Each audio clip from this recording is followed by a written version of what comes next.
Bisa karo Darwah yo adikku dhewe. Saestu. Iya.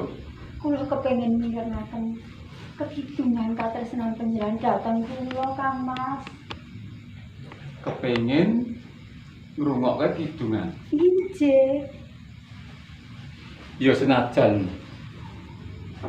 suaraku ana tetep tak pinangkani. Wong manis kang dadi gantilane ngati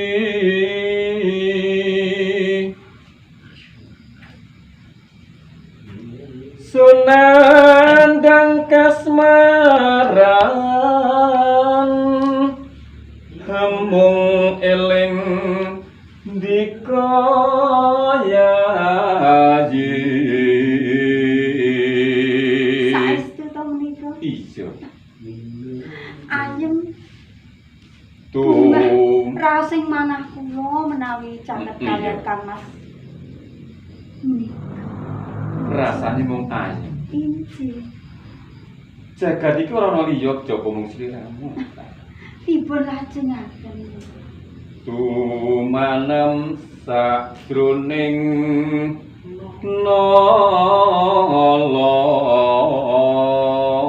nala piye ya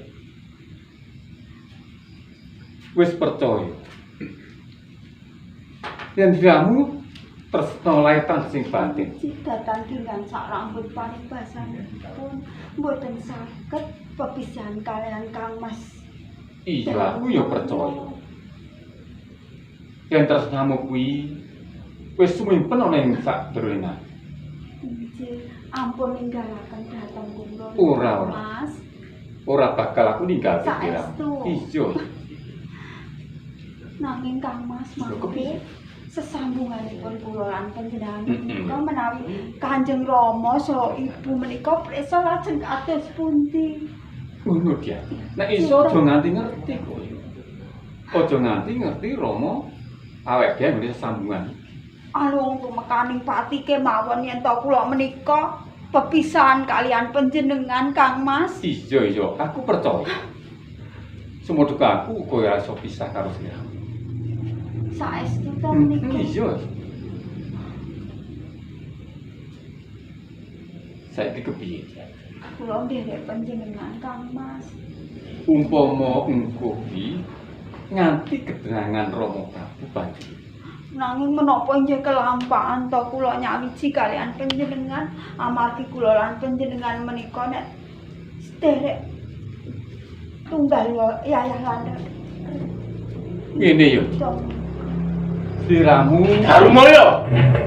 Darumati. Rama. Jopo.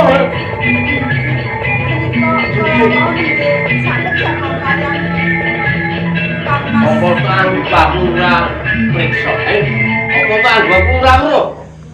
Nggon padha tumindak iki mau, Mangke rumiyin. punten dalem Mangke kowe kangge piye, Den sewu Rama tumindak ingkang pundi to kok tumindak panjenengan anggenipun ngendika. Kowe bodhoke ramamu. Apa to anggap Rama ora priksa, Ora presa babagan menapa? Lah pemadhok tumindak apa? Kalau kakangmu tumindak apa karo kadangmu Lah kuwi? yen sampun saipun yen to kula menika caket kalian Ora, Kang Mas. aku ora percaya. Kowe gawe lingsemku, gawe lingseme kabeh kawuh Kraton Sulbi. Rama kok saged ngendika kula damel lingsem menika nalaripun Kowe ora ngakoni to? Ora ngakoni yen kowe tumindak nerak paugeran. Mongko kowe iki kadang tunggal Yayah Rina. ora kadangmu dhewe Darmo. Kula mangertos Rama menika kadang kula piyambak. Lha kena wae kowe iki seneng karo wong wadon, bocah wadon, wanita ngendi? Nek ya ora kadangmu dhewe ku tunggal kringkel. Nanging Rama, Nanging piye? katresnan menika peparingipun Gusti Kang Akarya Jagat to. Ateges. Tresna menika sambunging jiwa kang lembut ingkang kebak kaendahan. Sinungging dening raos sengsem. Aku ora maido. Aku ora maido yen tresna kuwi parengane Gusti kanggo aku. Lah ya nganggo tatanan, nganggo paugeran. Kena kowe tero karo Piyai Kakung apa dene Darumala tero karo wanita kena nek kudune ora tunggal yayarina kuwi kadangmu dhewe tunggal kringkel. Kowe galing simi Rama. Ngecemake asmane wong-wong ing Praja Sulbi. Piye? Punten sewu Rama. Lajeng sak menika kados pundi Rama? Dosamu lu wis ora kena dipaedu meneh. Rama isin yen nganti kowe isih mapan ning Karton Sulbi. Becik kowe kudu minggat saka Praja Sulbi. Darmo Dariwati. Kula boten saged pisah kalian Kang Mas. Katresnan kula Ya tutul. Dariwati ya. Darmoyo Dariwati. Kok iki nentara temen. Tumindak nalisir kok. Iki lelakon apa? Iki lelakon apa? Sulbi dadi napa nyandang lelakon kaya ngene. Piye? Yo,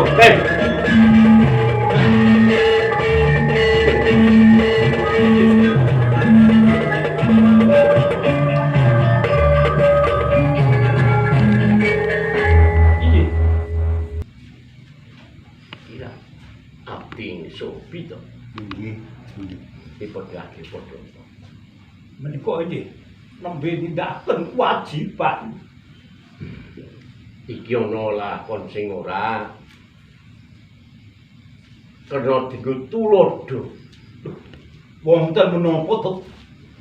Padha sejana. Inggih. Lagi wae aku ora rembukan karo putraku. Nggih. Yogaku Darumaya. Ren aku rumangsa wis kladuk yuswa.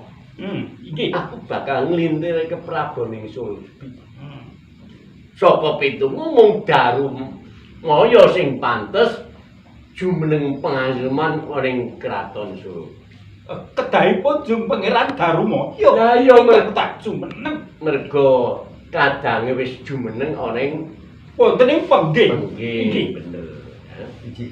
Nggih, mila leres ingkang dados unjuk aturipun Ragyana Patih ingkang pantes jumeneng wonten ing Kraton Sulbi menika Jeng Pangeran Darumaya. Ora ana liya meneh sapa meneh.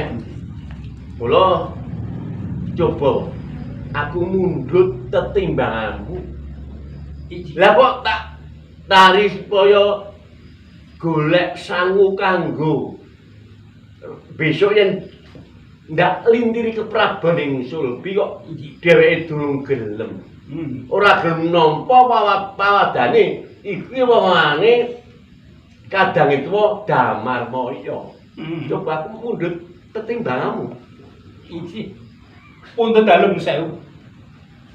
Perkawis punika inggih kedah panjenengan dalem penggandhe. Jalaran Jeng Pangeran Darumaya ing semanggenipun ingkang kedah jumeneng ngaji wonten ing Sulbi. Nggih. Leres menapa boten? Aku ya pancen ngono kuwi. Lah, Petungku ya pancen kaya ngono. lah sak menika Jeng Pangeran Darumaya wonten pundi? Rene aku ora kuat ngampah. Nafsuku mergo dhewek iki puguh. Inggih. Ora gelem nampa ngendikaku. Bene tak tunduk minggat. Panjenengan dalem Mergo saking gembunge penggalihku. punten dalem sewu samprak. Panjenengan kedah mengganik. Jalaran putra panjenengan ingkang wonten Sulbi menika inggih namung Darumaya. Menawi panjenengan tundhong kesah. Menapa benjangipun panjenengan dalem boten badhe ketuwuh. Ora sak besok. Inggih. Sakwise Darumaya ninggal kraton Sulbi. Inggih. Saiki aku ga wis cuwa wis getun-gedung merga banjur sapa meneh Inggih. sing bakal jumeneng pengayoman ana ing Sulbi. Aja jalaran jeng pengiran Damarmaya menika samut jumeneng wonten ing pengki. Bener. Mula ngene ya, Teh. Inggih. Kowe Inggih. seksenana. Kanggo nebus luputku nggonku wis nundung putraku. Inggih. Darumaya. Iya. Aku pasrah kepok lampit. Kraton Sulbi sawetara jagane.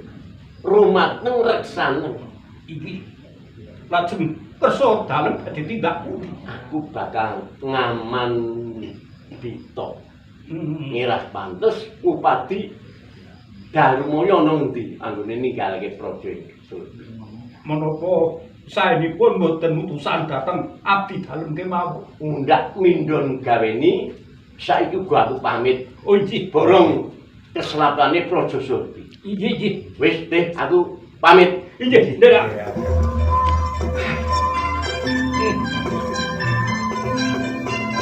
Goreng Sulbi wis dipas. Mongso gorong ngaten maning Sulbi. Aku bakal ditibak wae.